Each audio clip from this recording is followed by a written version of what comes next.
it's because I've worked with some people who have spent their lives creating something that isn't congruent with them, and then they're kind of like come to me because they're like lost, and then they've lost the important things in life.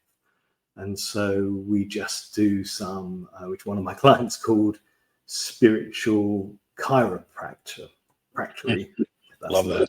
Anyway, and so it's kind of like push, the spine's out of line, and we're just pushing in these little. I feel like really vulnerable now talking to doctors about this, but anyway, and I'm not using proper medical language, but basically we're like realigning the spine, so we're realigning themselves with who they are, and then they're so strong they can go and kind of do anything they like. But if it's not from a place of alignment, that's when it needs to fall down.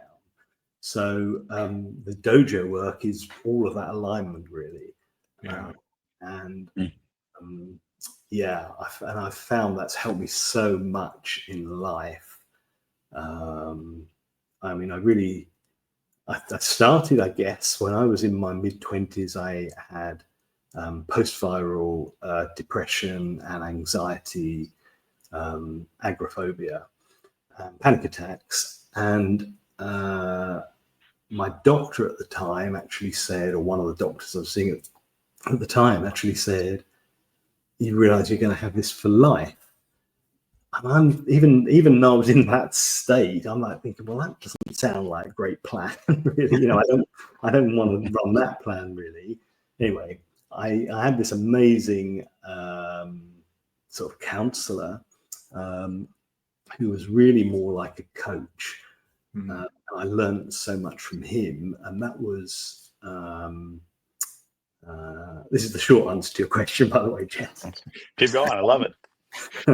And so he was more like a coach. And what I mean by that was he didn't focus on the past. He kind of almost didn't focus on the current issues. He focused on like the now and the future.